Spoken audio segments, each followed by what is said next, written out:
सकते हैं, पढ़ सकते हैं। तो जो लड़ रहा है, जो लड़ाई आपकी लड़ रही है संगठन जो साथ दे रहा है, उसका भी तो साथ दीजिए, उसके पीछे भी तो चलना सीखिए, उसके हाँ में हाँ तो मिलाइए। या तो वो फेसबुक व्हाट्सएप तो कुछ भेजा है तो उसको तो लाइक भी तो कर दीजिए या शेयर कर दीजिए अगर आता है तो। इतना तो करने आता है आपको। इससे क्या होता है कि इसी चीज़ को आप लीड हो रहा है। आप देखिएगा जितने प्रिंट मीडिया है उसको आज कोई देखने लाइक नहीं करता है, पढ़ने कोई नहीं पढ़ रहा है, ना उसको सुन रहा है, ना देख रहा है। तो जान गया है कि ये मीडिया जो है झूठी है। अगर उसको जहाँ लाभ मिलेगा उसका प्रचार प्रसार करेगा, जहाँ उसको लाभ ही नहीं है। हम तो यहाँ बोलबे कि एक पर्ची छपवाने के लिए हम लोग अपने में कलेक्शन करते हैं, 10 रुपया चाहे 20 रुपया जो भी मिले, 100 रुपया मिले, चाहे जो सहयोग हमारे संगठन को मिला है, तो उसको हम लोग आर्थिक रूप से मजबूत करना होगा और हमें अपने संगठन से जुड़ना होगा। जिस तरह से आप लोग चुनाव से पहले हम लोग को जुड़ करके जिताए हैं, तो उसी तरह से चुनाव से पहले से ये ओपीएस की लड़ाई हम लोग लड़ रहे हैं। ओपीएस की लड़ाई हम लोग शुरू से लड़ रहे हैं। तो इसलिए जो भी आपका आज तो हम देखें कि कुछ जो मान्यता प्राप्त यूनियन है, दोनों संगठन आज कुछ में से एक ने आवाज़ उठाया कि नहीं हम ब्लैक डे मनाएंगे, ओपीएस चाहिए। अरे भैया, हमारी तो खुशी की बात है। आज जब हमारे आंदोलन को देख रहे हो कि ये तो आगे बढ़ रहा है इसको लेकर के, तो आपने भी आवाज़ उठाना शुरू किया, तो इसके लिए हमको स्वागत है, बहुत बहुत स्वागत है। ठीक है, तो अगली कड़ी में हम महेंद्र जी से बोलेंगे, कुछ अपना बात रखें।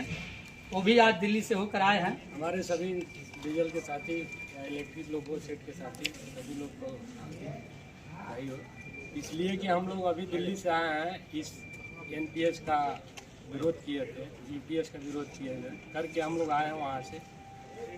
1 मई को हम लोग भारी से भारी संख्या में दिल्ली चल करके वहाँ पर भीड़ इकट्ठा करना है, ताकि दिखाना है उन लोगों को कि नहीं हम लोग कितना है एनपीएस यूपीएस। हमको एनपीएस ही चाहिए, एनपीएस नहीं चाहिए, ना यूपीएस चाहिए, हमको केवल ओपीएस चाहिए। इसी का लड़ाई लड़ रहे हैं हम लोग। इसी के लिए आज एक प्रोग्राम किया गया था। धन्यवाद।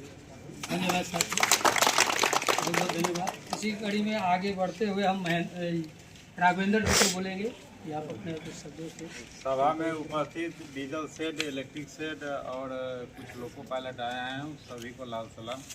लाल सर महोदय, ये लड़ाई जो विजय बंधु जी स्टार्ट किए थे, चरम पर थी लड़ाई। रामलीला मैदान में लगभग यहाँ से 100 स्टाफ हम लोग रेलवे के गए थे। यहाँ पर भी बाइक रैली निकाले थे, आप लोग देखे ही होइएगा।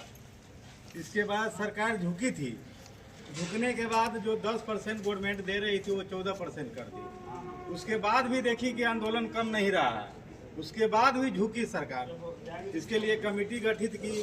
कमेटी गठित का रिपोर्ट देने से पहले ही ये दोनों मान्यता वाले यूनियन वाले सरकार से मिली भगत करके सेटिंग कर लिए और रिपोर्ट आने भी नहीं दिया। आज सेटिंग करके यूपीएस लिया है। बताइए कितना बड़ा कर्मचारियों के पैर में कुल्हाड़ी मारने का काम किया है, ये आंदोलन को भी दबाने का काम किया। इसीलिए आप लोग पढ़े लिखे हैं, सब लोग जानिए कौन हमारे साथ है, कौन हमारे विरोध में है। यानी क्षणिक फायदा के लिए उनके नेता को अपना कुछ सुख सुविधा मिल रहा है, एमपी के, एमएलए के, इसलिए हम लोग के आंदोलन को दबा दिए। अगर यूपीएस अगर हम लोग चूज कर लेंगे तो गवर्नमेंट यही जानेगी कि ये लोग खुश है यूपीएस से। इसीलिए यूपीएस हम लोग को कभी भी स्वीकार नहीं करना है। यूपीएस से लाख गुना दर्जे अच्छा एनपीएस है। ये मान लीजिए आपका जो 10% कट रहा है वो हड़पने के चक्कर में है। मान लीजिए आप 14% दे रहे हैं, उससे आप पेंशन दीजिए, मेरा 10% तो लौटाइए। 10% आपका करोड़ों में हो जाएगा रुपया, ये मान के चलिए आप। इसीलिए हम लोग को कभी भी नहीं स्वीकार करना है यूपीएस। अगर स्वीकार कीजिएगा तो अपने पैर में कुल्हाड़ी मारने का काम करिएगा। कल ही से मैसेज आने लगा है सब पर, या भी इसको अधिक कीजिए, चूज कीजिए।